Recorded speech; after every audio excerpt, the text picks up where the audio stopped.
I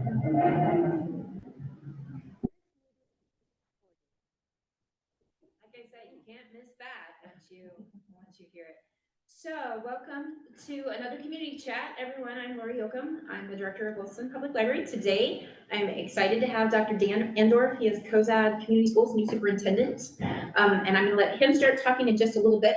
Before I do, I wanted to remind everybody or let them know that next Tuesday, July 23rd, we are having another Armchair Travels program at the library at 5:30, and we're calling it Chili in July, which is so nice. I think, thinking about cooler weather. I don't know if we're gonna get it, but actually we mean the country of Chile. Carrie Mast is gonna be here and talk about her recent trip to Chile. So that will be fun. And then we have a book sale coming up. The annual Cozad Library Foundation book sale will be July 27th through the August 9th. And this group will be transformed into a used bookstore. It's all free will donation, but there's a lot of great books that will be available. So we invite you to that. We do community chats every month. So very excited again, like I said, to have Dan join us today. So Dr. Endorf, it is on you. All right. Well, thanks everybody for allowing me to be here today. Your attendance, I really appreciate it. Gotten to know a couple of you before this meeting began here, so that's great. And I was going to begin my presentation with props here with Tootsie Rolls, asking, who knows where Tobias, Nebraska is? Well, little did I know I'd run out of Tootsie Rolls, okay? So Melanie, you obviously are the big winner, since you have your mother that grew up here, or in Tobias area? Your grandmother grew up in the Tobias area. Mm-hmm. What a great deal. Yep. What a great deal. Tootsie Rolls also. Jose, you were nice enough to reach out to me and do a little interview with me before, so you get Tootsie Rolls too. Thank you.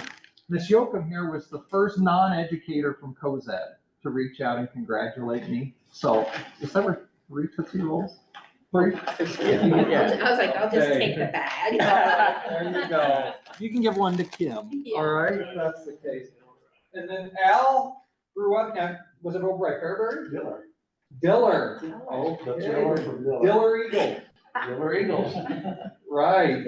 Diller Odell. That was Diller Odell. Yeah, and you're Joanne. This is Joanne, yeah. There, for you. The chief was the first guy to make it here today, so you get Tootsie Roll. And lastly, Val, she gets Tootsie Rolls because of her child. Yes.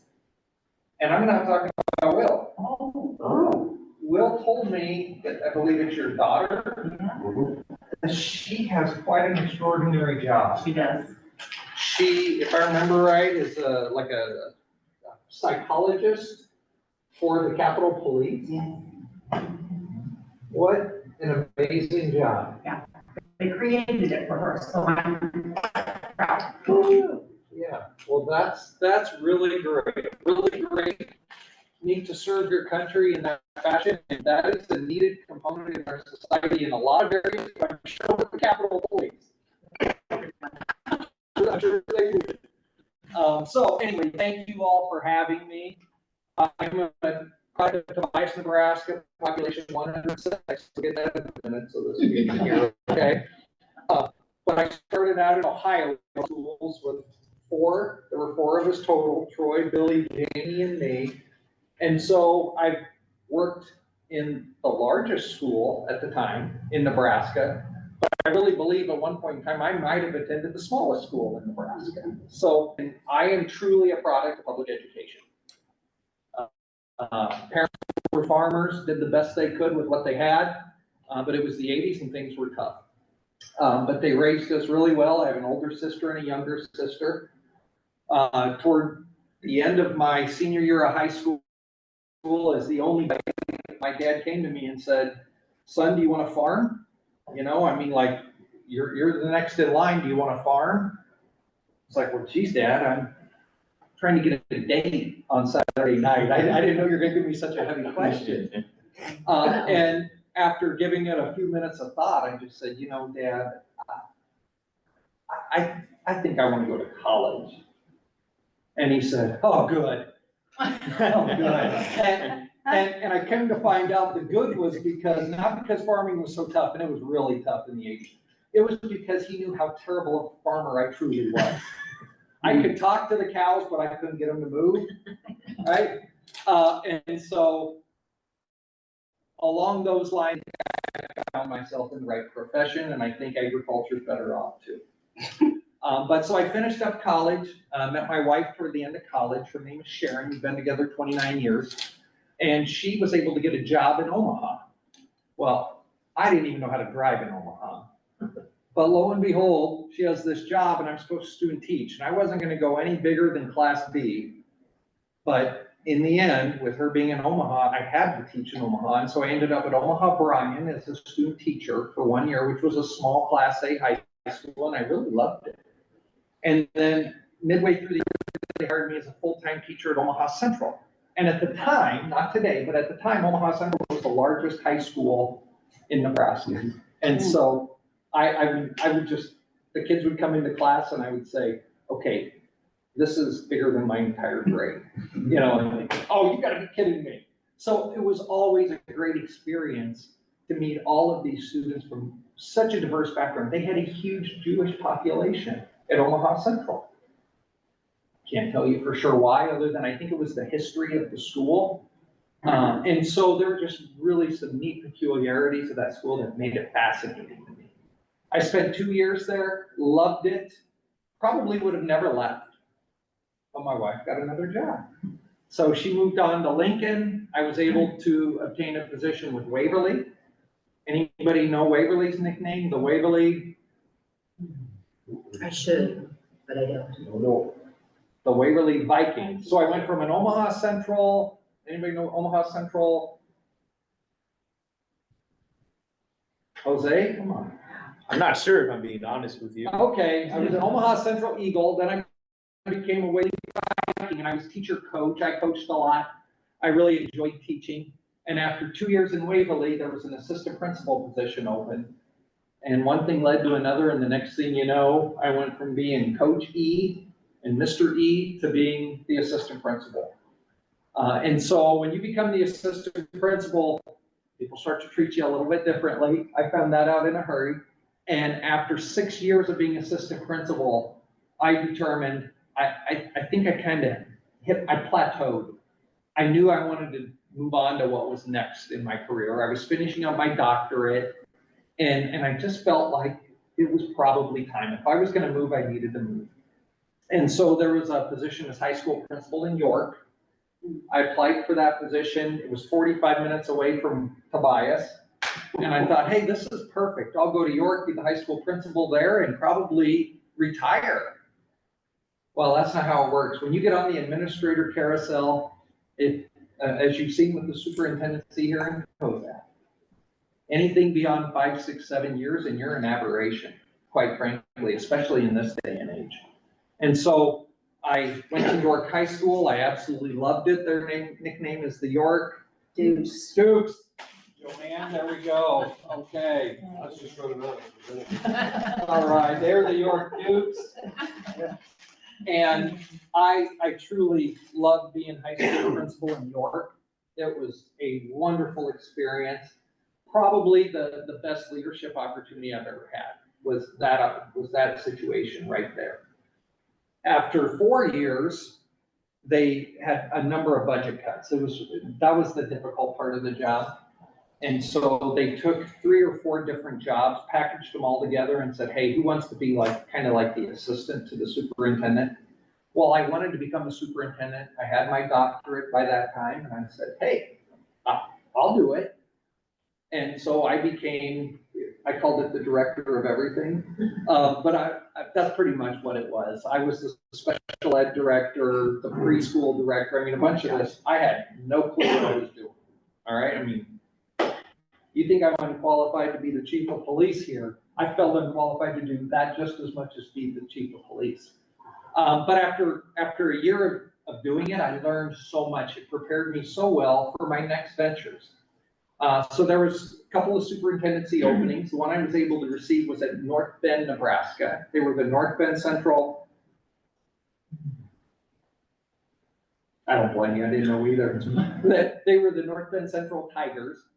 It was a long ways away. It was an hour north of Lincoln versus being an hour south of Lincoln, or in York's case, an hour west of Lincoln.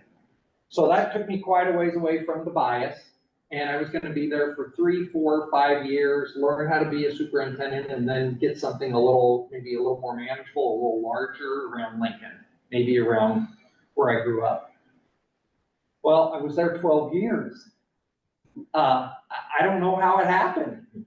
Because again, you typically stay 5, 6 years in a position such as this one. But things were rolling, my family, I haven't told you about my kids, but by that time I had 3 children. Ella is the oldest, and then Austin follows her, and then my youngest is named Asher. And so once the kids got involved in activities, where the Geigers like this a little bit, life changes when the kids start playing ball and, 4-H and everything else. And my wife worked out of Lincoln, and so she was driving an hour every day, and things were just good. So we just stayed there quite a while, and we went through a terrible flood during my time, and we had 6 different construction projects, all of them over $1 million. So I'm not saying I'm good in the world of construction, but I think I'm good in the world of construction as it relates to educational pursuits. And so I learned a lot about how education and construction works together. I learned about how time, quality, and cost all have to cooperate with one another when you're on a school budget with a school calendar. And that budget and calendar sometimes run opposite to each other because it costs more money to get it done so quickly is what it comes down to. And where do you find quality when you're trying to balance that cost with that time frame? So I had a lot of experience with that, quite frankly, and it served me well. But after about year 10 or 11, I was starting to feel I was wearing out my welcome. I had a board member for sure that didn't like me, and another 2 that were starting to question me. And I was like, I don't blame them. I think it's probably time. So I told my youngest son, who was a sophomore, I said, hey, in a couple years, I'm probably gonna go find another job. And he said, where? I don't know yet, we'll see. Like, well, how about Class A? Yeah, I'd like that. He's like, well, if you go now, maybe I could go to a Class A high school. Why do you want to go to Class A high school so bad? Well, he really enjoyed playing basketball and he was really good at it. And he was really driven academically. And so he wanted an opportunity to take as many difficult classes as he could, to be challenged. And quite frankly, he called it pre-college. He said, if we can find something that's like pre-college, I'd love it. Well, lo and behold, Kearney had a position. There were a couple of jobs I looked at, but Kearney was the one that he really wanted as well, because he's a basketball player and they have a good basketball team. They have a really good college preparatory system, and he knew about that. He had seen their school before, which is a palace. And so he said, yeah, I'd really like that one. So lo and behold, we ended up as Kearney, and their nickname is there we go. Thank you, Lori. Yes, I thought you guys would know that one. And so we ended up as Kearney Bearcats for the last 2 years. And quite frankly, we planned on being Kearney Bearcats for the next 10 years or so until I retired. Then a phone call came, and it's the same phone call I've had a few times. They're like headhunters for superintendents, because you truly can't find superintendents anymore. It's kind of a sad state of affairs. And I'm not saying every school's like Cozad, where I think you've been through 4 superintendents in roughly 6, 7 years. I mean, that's an oddity for Nebraska. But to say 4 superintendents in 20 years, that's not an oddity for Nebraska. That's typical in Nebraska. And so I would not have pursued this job whatsoever, except he was a senior. The gal talking to me on the phone's like, well, what's your excuse now, Endorf? Your kid's graduating. I mean, she knew, your kid's graduating. And I just said, I have the best job I've ever had. because my job title was Director of Student Services and Safety. And so I went from being a principal and then a superintendent where I dealt with a fair amount of things like a chief of police does, to really focusing on students and serving them and everybody's safety. And so in Kearney, you had one superintendent and then 5 assistants. And I was one of those assistants, and I really, really loved it. But when she asked me to just look online and study up on Cozad, what I found was, number one, man, you're going through superintendents like water around here. So I didn't like that, right? That works against you. Then I also noticed in the midst of all this, you passed a bond issue. And you passed a bond issue with like 75, 80% approval. Now that is truly unique to happen anywhere in Nebraska. But to pass it with that large of a percentage in the midst of, again, like COVID and everything else, superintendent turnover, it's like, I need to learn a little more. And so that's when I called her back and we started to have more conversations. And that is when she provided me with this document, said, if you're serious about applying, look this over.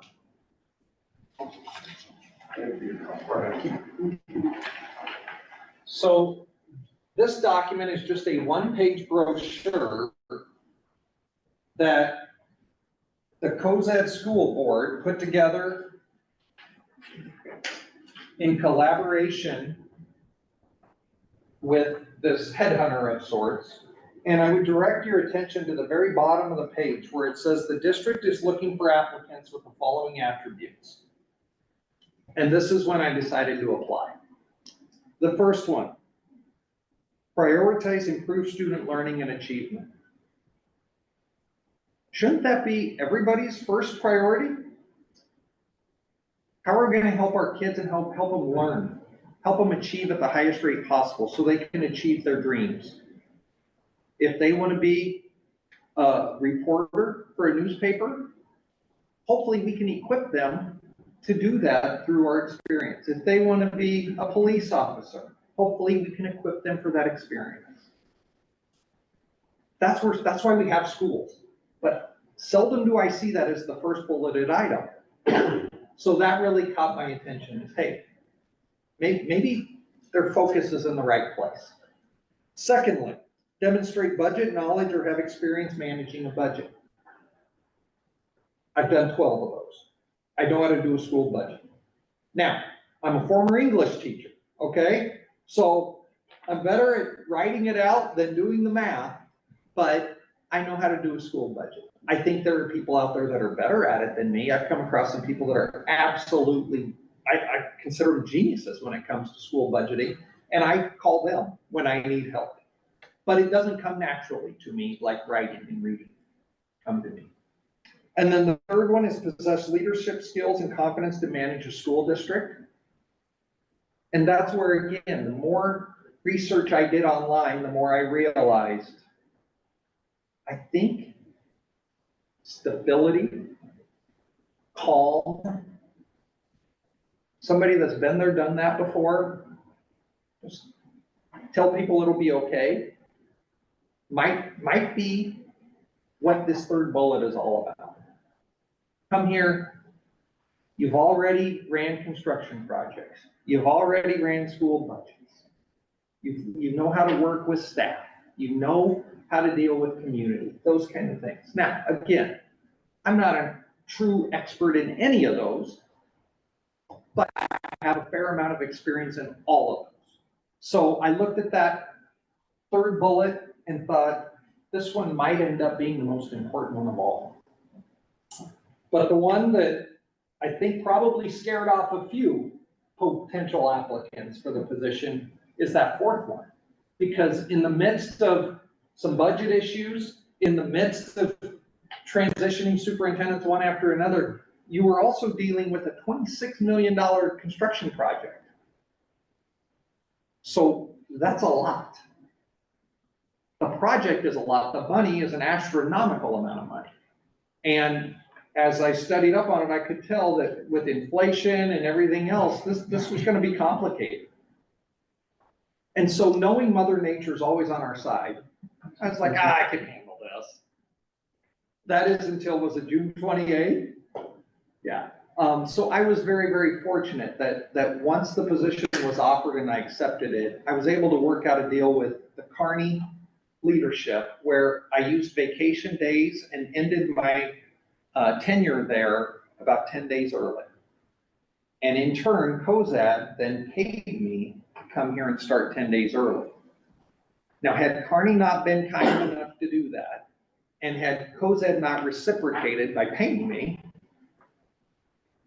I don't know what I would have been able to do with a massive hailstorm doing to this project and to this entire community what it did on June 28th. And so nowhere on here, as I read through this brochure, did it say, hey, by the way, you're also gonna have to deal with a massive hailstorm, okay? They forgot that part in the fine print. I didn't look on the back, okay. But nevertheless, it certainly complicates things.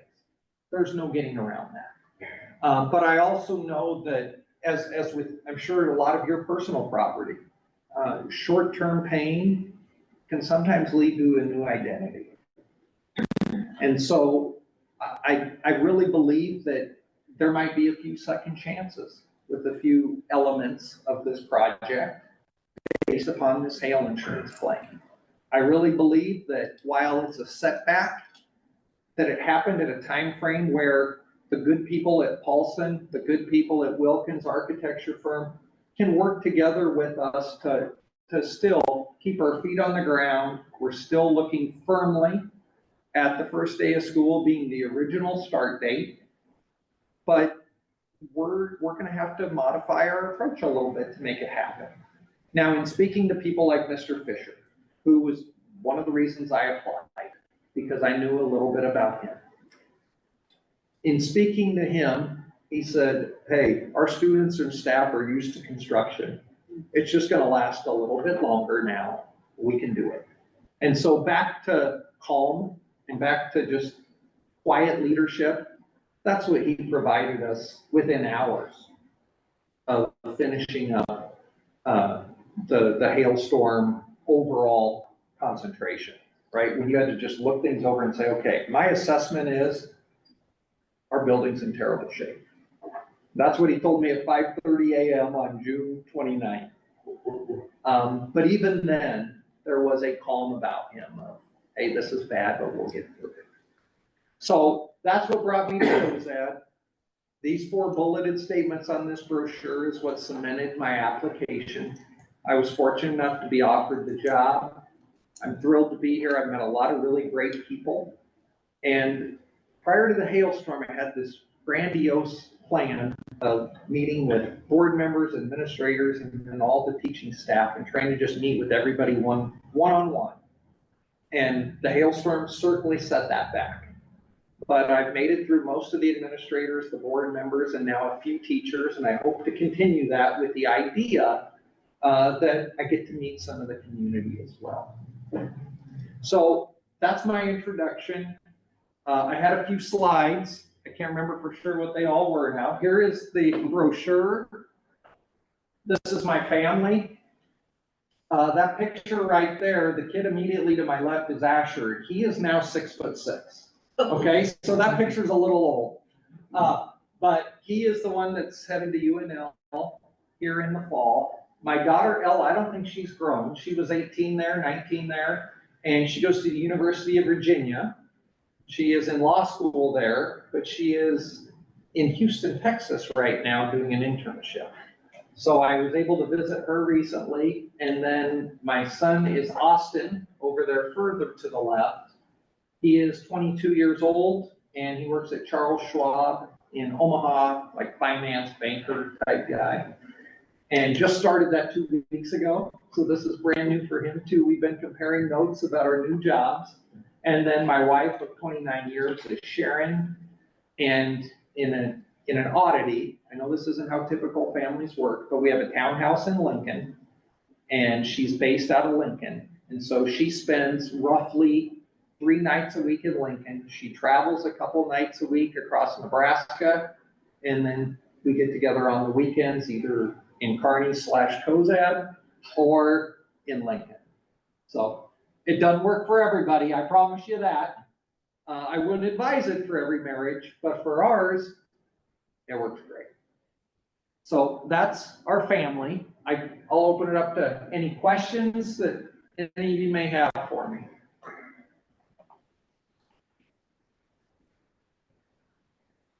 I would just make a comment, and that is 50-some years ago, we had an FFA program here before my time. And then the decision was made that, well, nobody's gonna use that anymore, so they did away with it. And then about 7 years ago, maybe, we brought FFA back. Last year, we had a little more probably no difficult situation, as Fisher could tell you. They sort of had teaching by video from a person at Cambridge and so forth. I would just make the point and hope that agriculture's important enough in this community, and I think there's enough chances of entrepreneurship that I hope we get good support in that area. I think it's important in this county and for our students in this area. They don't all have to go to college, that's fine. But I just think that agriculture is the heartbeat of this community, or at least one of them, and a lot of it starts right there, so. Amen. Amen. Al Carney started an FFA program a few years ago. Just a year or two ago. Yeah. And I found that rather odd, quite frankly, for Carney. And that is a growing program. And the challenge right now with ag teachers and ag programs are finding staff. That's right. And I would say that carries over to a number of different areas. Is a lot of the career-oriented hands-on programs where you need staff that are focused in that specific endorsed area, it's just more and more difficult to find them in this day and age. So quite frankly, Cozad was very fortunate to find an ag teacher. Yes. I met him in passing one day, so I can now put a name with a face. But yeah, now that was the biggest battle, was to find a staff member. Now that you find one, what's the next battle? You gotta support them in every way, shape, and form to keep them. In other words, sounds like being the chief of police. Hard to find people. Once you find them, you gotta do all you can to keep them. And what's the one thing I know for sure? Once the other schools find out that Cozad has an ag teacher, they're gonna be trying to get that ag teacher. Just like in Cozad with your force chief. So One thing I see here is this young man coming in can build his program the way he wants, and he's kind of lucky there too, so. yes. So no, agriculture is the lifeblood of our entire state. I'm a product of it and know its value. And let's face it, every industry in Nebraska, it'd be hard to find an industry outside of the metro that isn't at least indirectly connected to agriculture. So great point, thank you. What else? So you were talking about that building project earlier, and you said that the storm that passed by caused a lot of damage. Timeline wise, do you have a good idea of, when that project could be completed, despite some of the obstacles you've had to face already? No, I can't tell you a definitive timeline as far as when it will conclude. For instance, if you've been by the district office and you see that row of vans, they were destroyed, they were demolished by that hailstorm. And so until we get the claim, and until we're able to just put our heads together and come up with a strategy just for the vehicles, Jose, it's gonna take some time. Right. And we are at the mercy of when the insurance adjuster gives us that information. Now, related to the construction project, we have what was called builder's risk insurance. And so that is a great safeguard to any construction project. And most schools use it, but not all. But you see in this instance why it was so valuable. You combine that with the insurance program that we already have that's called AliCap Insurance, which is a consortium of 80% of the schools in Nebraska that come together, and we have our own kind of insurance pool. So if you guys have heard of Norris, that had the tornado go through Norris, remember that one? Or Pilger, remember that horrible tornado that went through Pilger? Those schools were both AliCap schools also. And so the pool supports a Norris or a Pilger when it undergoes devastation like they did. Well, quite frankly, I'm guessing Cozad is going to make the top 10 list. I mean, when you truly look at the devastation that happened here, I would think we'll be in the top 10. Now, that's not a top 10 list you want to be on, but we will get insurance money in the form of replacement costs for our construction project. And by that, I mean, if it's fixed, or if it's broken, they fix it in that sense versus actual cost value, which is a lesser amount of money that you would receive. But it still is going to lead to a lot of complexity and difficult decisions, and we're not going to get everything we want. We can all dream and have these grandiose ideas, but we're not going to have the Taj Mahal when this is finished. However, we're pretty close to the Taj Mahal of central Nebraska already. It's beautiful, and if you can just dream a little bit and see what it looks like when we're truly at completion, you might have the Taj Mahal of central Nebraska. When? I don't know if I can give you a firm answer on completion, but I can tell you again, as I said earlier, that we're planning on starting school day one, just as originally set up by the master calendar. Is your grade school gonna be complete enough to do that too? The grade school sustained very little damage, very little. And so that's been the great fortune in this, in that we were able to take our resources after that hailstorm, let the company come in and clean up and dry out and put our resources over to the elementary. So dare I say ahead of schedule now. So we're really focused on one building versus two. And in a large C1 district like this, to say our focus is on one building, it could be worse. So we were fortunate there. Well, and if they get the elementary done, those resources can come back and help with the high school too. You made mention about the vans were all destroyed. How did the buses destroy?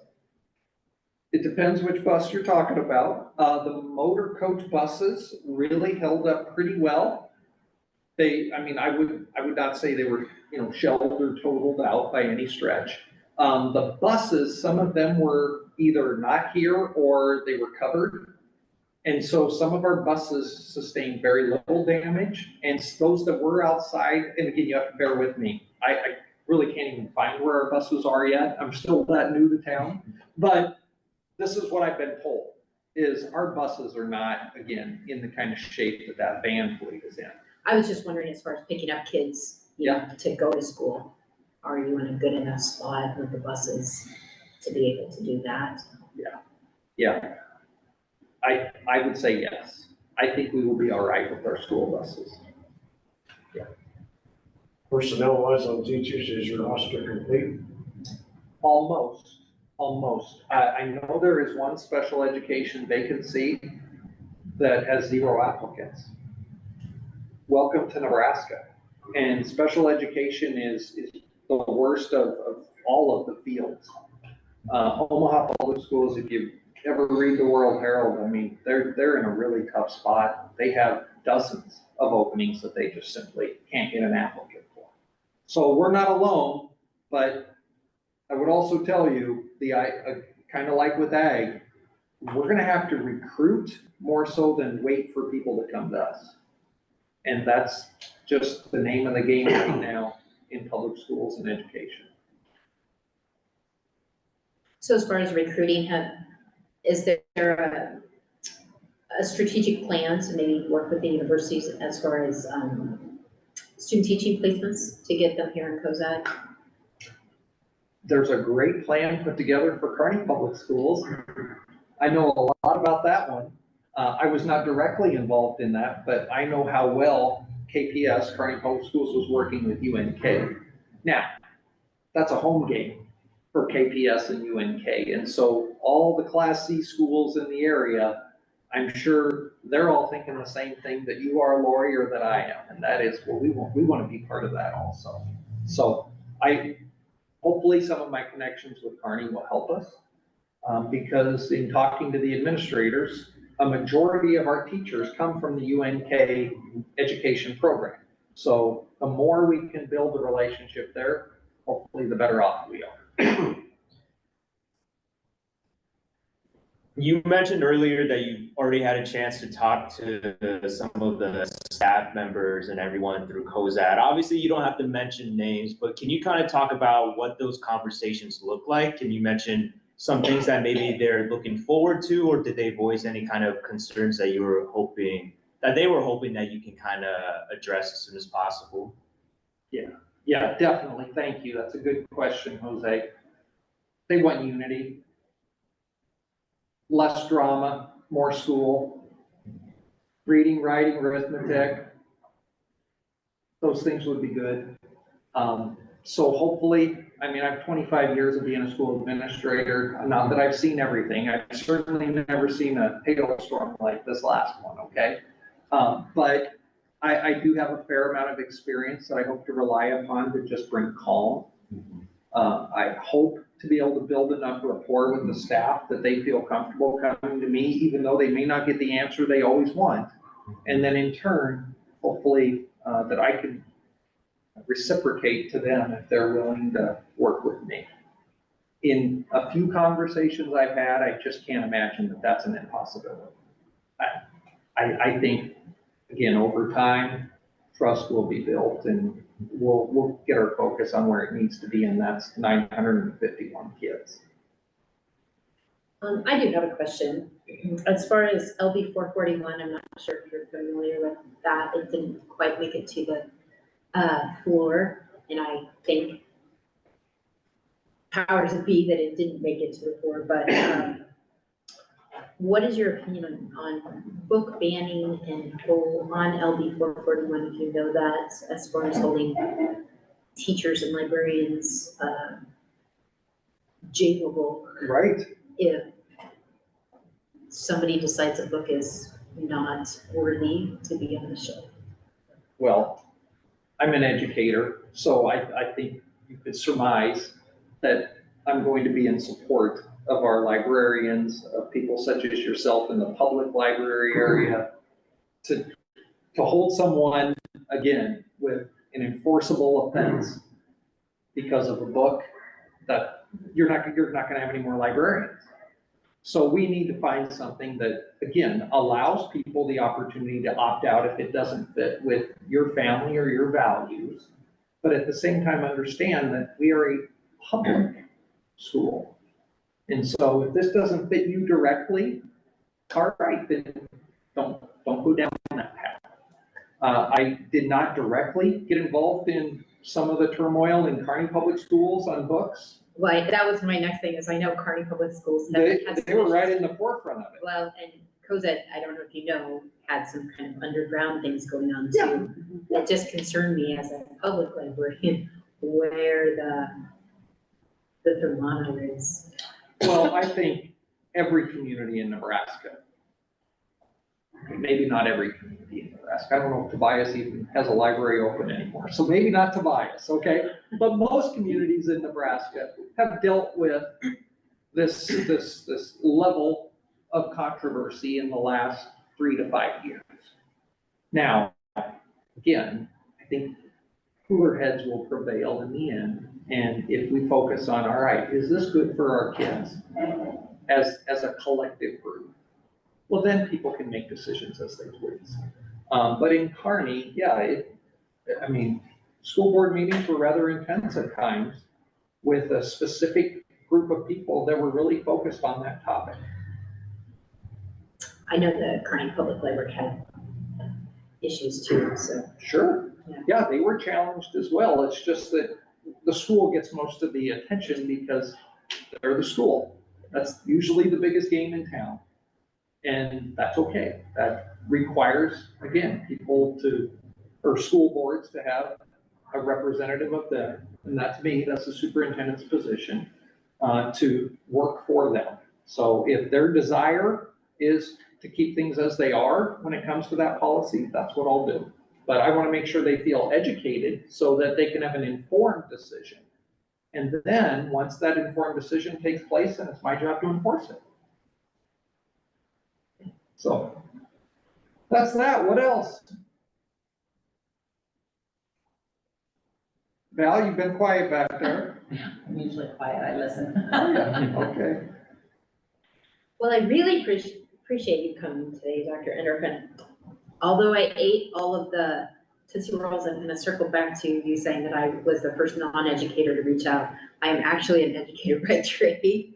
I also am an English and a French teacher with my master's in curriculum instruction with middle levels, so. You want to teach special ed? No, Oh. See, I told you guys. I do not have that capability. I could not do Nick's job either. So. Any special ed teachers on the force I need to know about? No, sure. No? Okay. But again, I'd like to thank you for coming. I'm going to hopefully end the recording, so